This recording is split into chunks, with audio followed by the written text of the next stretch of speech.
ಆತ್ಮೀಯ ಬಂಧುಗಳೇ, ಮಹಾಭಾರತ ಭೀಷ್ಮ ಪರ್ವ. ಇದರಿಂದ ಸಂಜೆಯ ರಾಜ ಧೃತರಾಷ್ಟ್ರನಿಗೆ ಭೀಷ್ಮರ ಮುಖದಿಂದ ಹೇಳಿರುವಂತಹ ಶ್ರೀಕೃಷ್ಣನ ಮಹಿಮೆಯನ್ನು ಹೇಳೋದು, ಈ ವಿಷಯವಾಗಿ ನಾವು ತಿಳ್ಕೊಳ್ತಾ ಇದ್ವಿ. ಓದ ಭಾಗದಲ್ಲಿ ಭೀಷ್ಮರು ಹೇಳ್ತಾರೆ, ನನಗೆ ಭಗವಂತ ಶ್ರೀಕೃಷ್ಣ ಯಾರು ಏನು ಅನ್ನೋದ್ರ ಬಗ್ಗೆ ಬೇಕಾದಷ್ಟು ಸರಿ ನಾನು ಕೇಳಿದ್ದೀನಿ, ತಿಳ್ಕೊಂಡಿದ್ದೀನಿ. ಅದರಿಂದನೇ ನಿನಗೆ ನಾನು ಮತ್ತೆ ಮತ್ತೆ ಹೇಳ್ತಾ ಇದ್ದೆ. ನಾನು ಹೇಳಿದ್ದೀನಿ, ಮುನಿಗಳು ಕೂಡ ಹೇಳಿದ್ದಾರೆ, ಶ್ರೀಕೃಷ್ಣ ಮತ್ತು ಪಾಂಡವರ ಜೊತೆ ಯುದ್ಧ ಮಾಡಬೇಡ ಅಂತನ್ಬಿಟ್ಟು. ಆದರೂ ನೀನು ಮೋಹಕ್ಕೆ ವಶನಾದ ಕಾರಣದಿಂದ ಇದ್ಯಾವುದನ್ನು ತಿಳ್ಕೊಳ್ದೆ ನೀನು ನಮ್ಮ ಮಾತನ್ನು ಒಪ್ಕೊಂಡಿಲ್ಲ. ಅದಕ್ಕೆ ನೀನು ಕೃಷ್ಣನನ್ನು ಅಷ್ಟೊಂದು ದ್ವೇಷ ಮಾಡ್ತೀಯ ಅಂತಂದರೆ ನೀನು ಮನುಷ್ಯ ಅಲ್ಲ, ಯಾವುದೋ ರಾಕ್ಷಸನೇ ಇರಬೇಕು ಅಂತ ನಾನು ಅಂದ್ಕೊಳ್ತೀನಿ. ಯಾಕೆಂದರೆ ಶ್ರೀಕೃಷ್ಣ ಮತ್ತು ಅರ್ಜುನನನ್ನು ಸಾಕ್ಷಾತ್ ನರನಾರಾಯಣರು ಅಂತಲೇ ಹೇಳ್ತಾರೆ. ಯಾರು ನರನಾರಾಯಣರನ್ನು ದ್ವೇಷ ಮಾಡ್ತಾರೋ, ಅಂದರೆ ಮನುಷ್ಯರು ಸಾಮಾನ್ಯವಾಗಿ ದ್ವೇಷ ಮಾಡೋದಿಲ್ಲ, ಅವರನ್ನು ರಾಕ್ಷಸರೇ ದ್ವೇಷ ಮಾಡೋದು. ಅದಕ್ಕೆ ನೀನೆಲ್ಲೋ ರಾಕ್ಷಸನೇ ಇರಬೇಕು. ಅಂದರೆ ಅವನು ಕೃಷ್ಣ ಸನಾತನ ಅವಿನಾಶಿ ಸರ್ವಲೋಕಮಯ ನಿತ್ಯ ಜಗದೀಶ್ವರ ಜಗತ್ಕರ್ತ ಮತ್ತು ಅವಿಕಾರಿ ಆಗಿದ್ದಾನೆ. ಅವನೇ ಯುದ್ಧ ಮಾಡುವಂಥವನು, ಅವನೇ ಜಯ, ಅವನೇ ಗೆಲ್ಲುವಂಥವನು. ಎಲ್ಲಿ ಶ್ರೀಕೃಷ್ಣ ಇರ್ತಾನೋ ಅಲ್ಲಿ ಧರ್ಮ ಇರುತ್ತೆ, ಎಲ್ಲಿ ಧರ್ಮ ಇರುತ್ತೋ ಅಲ್ಲಿ ಜಯ ಇರುತ್ತೆ.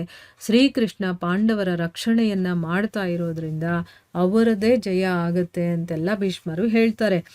ಈಗ ದುರ್ಯೋಧನ ಅದನ್ನೆಲ್ಲ ಕೇಳಿಸ್ಕೊಂಡ್ಮೇಲೆ ಕೇಳ್ತಾನೆ, ತಾತ, ಈ ವಸುದೇವ ಪುತ್ರನನ್ನ ಇಡೀ ಲೋಕದಲ್ಲಿ ಮಹಾನ್ ಅಂತ ಹೇಳ್ತಾರಲ್ಲ, ಆದ್ರಿಂದನೇ ನಾನು ಇವರ ಉತ್ಪತ್ತಿ ಸ್ಥಿತಿ, ಅವ್ರು ಹೇಗಿದ್ರು ಈ ವಿಷಯದ ಬಗ್ಗೆ ತಿಳ್ಕೊಳ್ಬೇಕು ಅಂತ ನಾನು ಇಷ್ಟಪಡ್ತೀನಿ ಅಂತ ಕೇಳ್ತಾನೆ.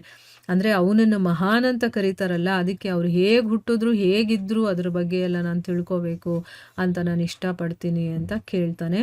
ಆಗ ಭೀಷ್ಮರು ಹೇಳ್ತಾರೆ, ಭರತ ಶ್ರೇಷ್ಠನೇ, ವಸುದೇವ ನಂದನನು ನಿಸ್ಸಂದೇಹವಾಗಿಯೂ ಕೂಡ ಮಹಾನ್ ಆಗಿದ್ದಾನೆ. ಅವನು ಹೌದು ಮಹಾನೇ, ಇವನು ಎಲ್ಲ ದೇವತೆಗಳಿಗೂ ಕೂಡ ದೇವತೆಯಾಗಿದ್ದಾನೆ. ಆಮೇಲೆ ಕಮಲನಯನ ಶ್ರೀಕೃಷ್ಣನಿಗಿಂತ ದೊಡ್ಡವರು ಇನ್ಯಾರೂ ಇಲ್ಲ. ಈ ವಿಷಯದ ಬಗ್ಗೆ ನಾನು ಹೇಳ್ತಾ ಇಲ್ಲ, ಬೇಕಾದಷ್ಟು ಜನರಿಂದ ನಾನು ಕೇಳಿದ್ದೀನಿ ಅಂತ ಮುಂಚೆನೇ ಹೇಳ್ತಾರಲ್ವಾ. ಈಗ ಯಾರ್ಯಾರು ಭಗವಂತನ ಬಗ್ಗೆ ಏನೇನು ಹೇಳಿದ್ದಾರೆ ಅನ್ನೋದನ್ನು ಕೂಡ ಇಲ್ಲಿ ಹೇಳ್ತಾ ಇದ್ದಾರೆ. ಮಾರ್ಕಂಡೇಯರು ಇವರ ವಿಷಯದಲ್ಲಿ ಬಹಳ ಅದ್ಭುತವಾದಂತಹ ವಿಷಯಗಳನ್ನು ಹೇಳ್ತಾರೆ. ಇವರು ಸರ್ವಭೂತಮಯ ಅಂತಂದರೆ ಭಗವಂತನೇ ಸರ್ವಭೂತಮಯ ಮತ್ತು ಪುರುಷೋತ್ತಮ. ಸರ್ಗದ ಆರಂಭದಲ್ಲಿ ಇವರೇ ಸಂಪೂರ್ಣ ದೇವತೆಗಳನ್ನು ಮತ್ತು ಋಷಿಗಳನ್ನು ರಚನೆ ಮಾಡಿದ್ದು, ಮತ್ತು ಇವರೇ ಎಲ್ಲರ ಉತ್ಪತ್ತಿ ಮತ್ತು ಪ್ರಳಯದ ಸ್ಥಳ. ಆಮೇಲೆ ಇವರು ಸ್ವಯಂ ಧರ್ಮಸ್ವರೂಪ ಮತ್ತು ಧರ್ಮಜ್ಞ, ವರದಾಯಕ ಮತ್ತು ಸಂಪೂರ್ಣ ಕಾಮನೆಗಳನ್ನು ಪೂರ್ತಿ ಮಾಡುವಂಥವನು ಕೂಡ ಇವನೇ. ಇವರೇ ಕರ್ತ, ಕಾರ್ಯ, ಆದಿದೇವ ಮತ್ತು ಸ್ವಯಂ ಪ್ರಭು. ಭೂತ, ಭವಿಷ್ಯತ್ತು ಮತ್ತು ವರ್ತಮಾನದ ಕಲ್ಪನೆಯನ್ನೂ ಕೂಡ ಇವರೇ ಮಾಡಿದ್ದಾರೆ. ಅಂದರೆ ಇದನ್ನೆಲ್ಲ ಸೃಷ್ಟಿ ಮಾಡಿರುವಂಥವನು ಭಗವಂತನೇ. ಈಗ ಭೂತ, ಇದು ಭವಿಷ್ಯ, ಇದು ವರ್ತಮಾನ, ಈ ಒಂದು ಕಲ್ಪನೆಯನ್ನು ಸೃಷ್ಟಿ ಮಾಡಿರುವಂಥವನು ಕೂಡ ಭಗವಂತನೇ. ಮತ್ತು ಎರಡು ಸಂಧ್ಯೆಗಳನ್ನು, ಅಂದರೆ ಸಂಧಿ ಕಾಲಗಳು ಎರಡು ಇದೆಯಲ್ವಾ, ಬೆಳಗಿನ ಒಂದು ಜಾವ ಮತ್ತು ಸಾಯಂಕಾಲದ ಒಂದು ಜಾವ ಅಂತ ಹೇಳ್ತೀವಲ್ವಾ. ಅಂದರೆ ಎರಡೂ ಕಾಲಗಳು ಕೂಡುವಂಥ ಒಂದು ಸಮಯ. ಆ ಎರಡು ಸಂಧ್ಯೆಗಳನ್ನು ಸೃಷ್ಟಿ ಮಾಡಿರುವಂಥವನು. ಮತ್ತು ದಿಕ್ಕುಗಳನ್ನು, ಆಕಾಶ ಮತ್ತು ನಿಯಮಗಳನ್ನು ರಚನೆ ಮಾಡಿರುವಂಥವನು ಕೂಡ ಇವನೇ. ಇನ್ನು ಹೆಚ್ಚಿಗೆ ಏನು ಹೇಳೋದಿದೆ, ಈ ಅವಿನಾಶಿ ಪ್ರಭುನೇ ಸಂಪೂರ್ಣ ಜಗತ್ತಿನ ರಚನೆಯನ್ನೂ ಕೂಡ ಮಾಡಿರುವಂಥವನು. ಈ ಇಡೀ ಜಗತ್ತನ್ನೇ ಅವನೇ ರಚನೆ ಮಾಡಿದ್ದಾನೆ ಅಂದಮೇಲೆ ಇನ್ನು ದಿಕ್ಕುಗಳು, ಸಂಧ್ಯೆಗಳು ಇದನ್ನೆಲ್ಲ ಅವನೇ ಮಾಡಿರೋದು ಅಂತ ಹೇಳೋದ್ರಲ್ಲಿ ಹೆಚ್ಚಿನದೇನೂ ಇಲ್ಲ ಅಂತ ಹೇಳ್ತಾ ಇದ್ದಾರೆ. ಆಮೇಲೆ ಈ ಪರಮ ತೇಜಸ್ವಿ ಪ್ರಭುವನ್ನು ಕೇವಲ ಧ್ಯಾನ ಯೋಗದಿಂದಾನೇ ತಿಳ್ಕೊಳ್ಬಹುದು. ಶ್ರೀ ಹರಿ, ವರಾಹ, ನರಸಿಂಹ ಮತ್ತು ಭಗವಂತ ತ್ರಿವಿಕ್ರಮರಾಗಿದ್ದಾನೆ. ಅಂದರೆ ಈ ಶ್ರೀಹರಿಯೇ ವರಾಹ, ನರಸಿಂಹ ಮತ್ತು ಭಗವಂತ ತ್ರಿವಿಕ್ರಮರಾಗಿದ್ದಾರೆ. ಇವರೇ ಸಮಸ್ತ ಪ್ರಾಣಿಗಳ ಪಿತಾಮಹ. ಏನೆಲ್ಲ ಪ್ರಾಣಿಗಳಿದೆಯೋ ಅದಕ್ಕೆ ಪಿತಾಮಹ ಇವನೇ.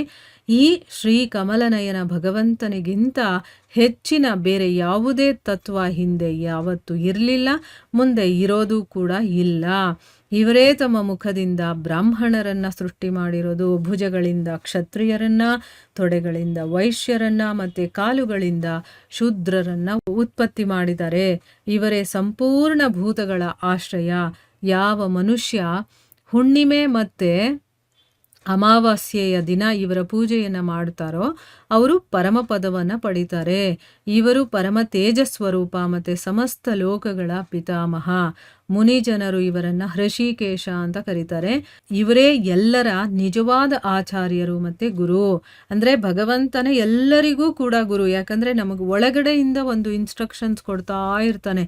ನಮಗೆ ಒಳಗಡೆಯಿಂದ ಅನಿಸುತ್ತೆ ಅಂತ ಹೇಳ್ತೀವಲ್ವ, ಅದು ಭಗವಂತನೇ ನಮಗೆ ಕೊಡುವಂಥದ್ದು. ಆಮೇಲೆ ಯಾರ ಮೇಲೆ ಇವರು ಪ್ರಸನ್ನರಾಗ್ತಾರೋ ಅಂಥವರು ಎಲ್ಲ ಅಕ್ಷಯ ಲೋಕಗಳನ್ನು ಗೆದ್ದಿರೋ ಹಾಗೇನೆ. ಗೆಲ್ಲೋ ಅಂಥದ್ದು ಏನೂ ಇಲ್ಲ. ಭಗವಂತನೇ ನಮ್ಮ ಮೇಲೆ ಖುಷಿ ಪಟ್ಟ ಅಂತಂದರೆ ನಾವು ಎಲ್ಲವನ್ನ ಗೆದ್ದ ಹಾಗೇನೆ. ಆಮೇಲೆ ಯಾವ ಮನುಷ್ಯ ಭಯದ ಸಮಯದಲ್ಲಿ ಶ್ರೀಕೃಷ್ಣನ ಶರಣಾಗತಿಯನ್ನು ತಗೊಳ್ತಾನೋ ಮತ್ತು ಸದಾ ಈ ಒಂದು ಸ್ತುತಿಯನ್ನು ಓದ್ತಾನೋ ಅವನು ಕುಶಲವಾಗಿರ್ತಾನೆ.